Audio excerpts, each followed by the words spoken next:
ஒரு இரவு வானில் ஒரு நட்சத்திரம் வழிகாட்டியது. அதே நேரம் வானத்தில் தூதர்கள் தோன்றி பூமியில் மேய்ப்பர்கள் விழித்தார்கள். இது தேவன் மனிதனை சந்தித்த நொடிகள். இருள் அகன்றது, நம்பிக்கை பிறந்தது.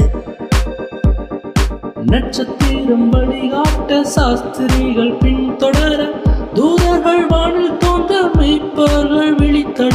நட்சத்திரம் வழிகாட்ட சாஸ்திரிகள் பின்தொடர, தூதர்கள் வானில் தோன்ற மேய்ப்பர்கள் விழித்தட.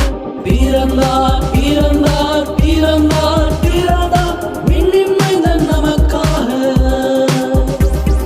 பிறந்தார் பிறந்தார் பிறந்தார் பிறந்தார் நம் பாவம் போக்கிடவே.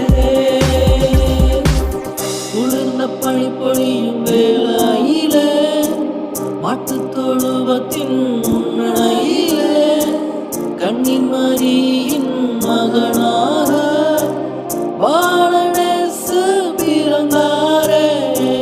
குளிர்ந்த பனி பொழியும் வேளையிலே, மாட்டுத் தொழுவத்தின் முன்னிலையிலே, கன்னி மரியின் மகனாக வாழநேசு பிறந்தாரே.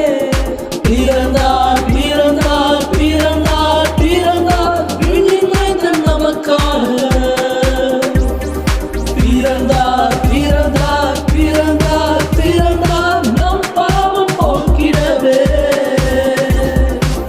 மனிதரின் பாவங்களை போக்கிடவே, மண்ணுலகை வென்று மீட்டிடவே, பாவத்தில் இருந்தோரை தூக்கிடவே, மீட்பரேசு உதித்தாரே.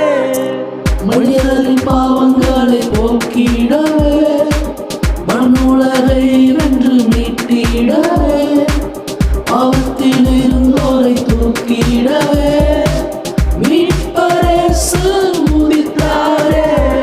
பிறந்தார் பிறந்தார் பிறந்தார் பிறந்தார் விண்ணின் மைந்தன் நமக்காக. பிறந்தார் பிறந்தார் பிறந்தார் பிறந்தார் நம் பாவம் போக்கிடவே.